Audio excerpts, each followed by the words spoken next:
এ তো রক্তের সাথে রক্তের টান স্বার্থের বিশ্ব ফুটবলের অন্যতম সেরা তারকা লিওনেল মেসির পরিবারে নেমে এসেছে শোকের ছায়া। দীর্ঘদিন অসুস্থ থাকার পর ৬৮ বছর বয়সে মারা গেছেন মেসির বাবা হোর্হে মেসি।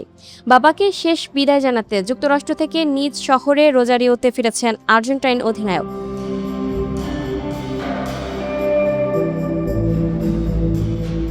ইন্টার মায়ামির কাছ থেকে বিশেষ ছুটি নিয়ে স্ত্রী আন্তোনেলা রোকুজো ও সন্তানদের সঙ্গে আর্জেন্টিনায় পৌঁছান মেসি।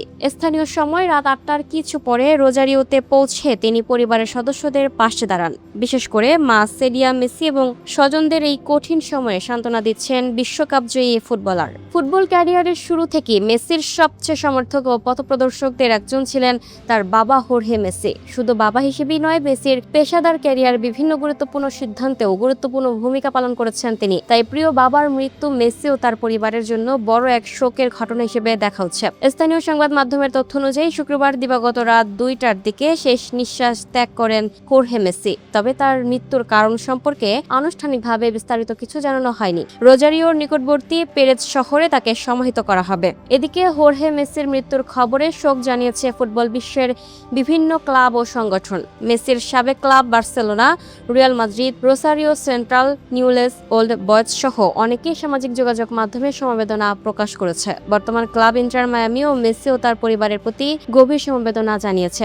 অন্যদিকে লিগস কাপে মন্টেরির বিপক্ষে ম্যাচে মেসিকে ছাড়াই মাঠে নামে ইন্টার মায়ামি। ম্যাচ শুরুর আগে হোর্হে মেসির স্মরণে ১ মিনিট নীরবতা পালন করা হয়। গ্যালারিতে উপস্থিত সমর্থকেরাও ফোর্সা লিউ অর্থাৎ শক্ত থাকো লিউ লেখা প্লাকার্ড প্রদর্শন করে মেসির প্রতি সমর্থন জানান।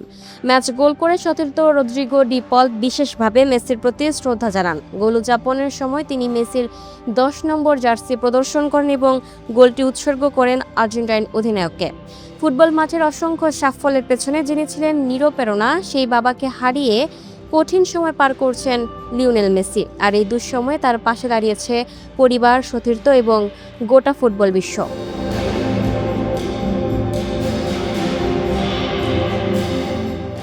Lucky Akter, up to date news, Dhaka.